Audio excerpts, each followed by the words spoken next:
vivid memory of being labelled, being dressed together with my two brothers and sister, having our gas masks put round our shoulders, a little carrier bag and a label tied into the lapel, and a label on each bag with your name. And I think we went to Paddington, I can't quite remember, but I do remember my mother and father together with my grandmother and this lady called Aunt Liz, and that was when we were evacuated, all four of us together. Did you have any realisation of what that was about?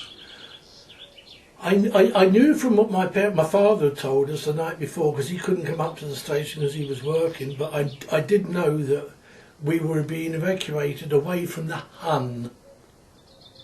And it's funny how that word stuck with you right the way through the war. They weren't the Germans, they were the Huns. Huh. But had you had any experience of the war? I mean, had there been bombs dropping at that point? No, I went into September. Okay. And I don't think the first bombing didn't happen until October or early November. Right.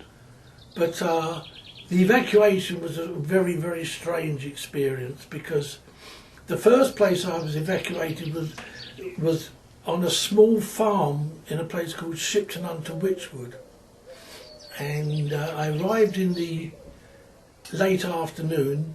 The evacuation officer dropped my two brothers off at one house. Valerie had gone somewhere else, to Oxford I think it was, and I can remember being sat down in this farm kitchen and a bowl of bone soup. And I'd never experienced bone soup in my life, and I didn't like it, and went to bed hungry, nothing else. And when I came down the following morning, the bowl of bone soup was there for breakfast. My God. There was a great feeling about evacuation, that people chose their evacuees for what they could gain from having them. Oh, really? A lot of people wouldn't take young children at all. That's why we were dumped, because they were aiming for 8, 9 and 10-year-old children who could do something. Yeah. Certainly in the farming community, that was one of the main problems that they had to approach afterwards, the authorities, that some of the young children were being very badly treated. We were then collected, all of us except Valerie, and we went to a very, very large house.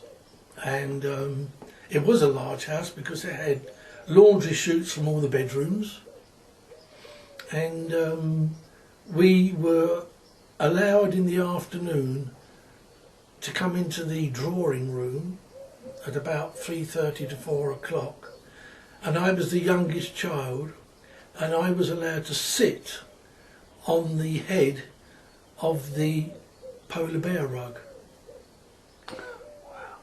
Just remember this, by the fire, the rug and the polar bear's head, and I was allowed to sit. But the greatest joy of that particular evacuation house was the fact that the maids who were still in the house would let us slide down the laundry chutes. And that was quite a journey, right the way down into the cellars where the laundry room was. Wow. Into these great big creaky wicker baskets with the laundry. And then the evacuation officer collected myself and my two brothers and took us to a village called Launton. Now that's a little village in Oxfordshire near Bicester. And we were split up. The evacuation officer arrived with me at a lady and asked if she would take me in for the night because it was getting late. And she said yes. And bearing in mind I was not quite 5, she was 72, and she had 2 spinster daughters living with her in a 1 up and 1 down stone cottage. And that was her. And that was Granny Marriott. Good Lord. Let's put that there.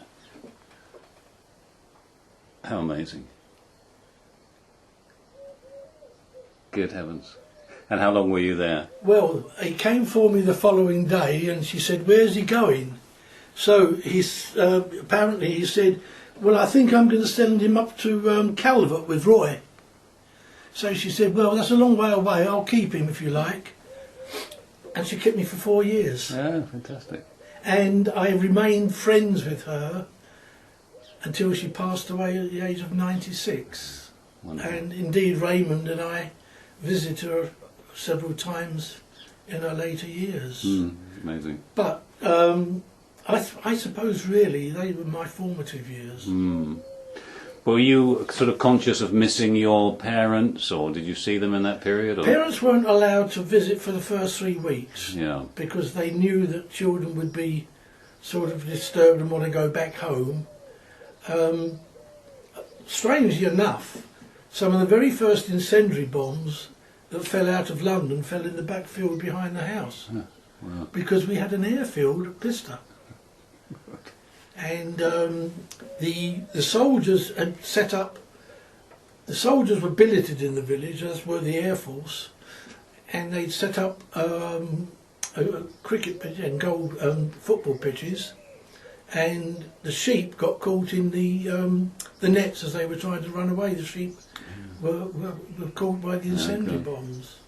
Well, and were you aware of being frightened? I mean, obviously there was a war on, and you must have been. Oh yeah, we were frightened because I helped Granny Marriott tape up the windows and listen into the news at 6 o'clock at night, listening to the news, and you know, the advance of the troops or the retreating and things like that. But and we had the planes going overhead because we had Bovingdon not too far away. Oh, God, okay.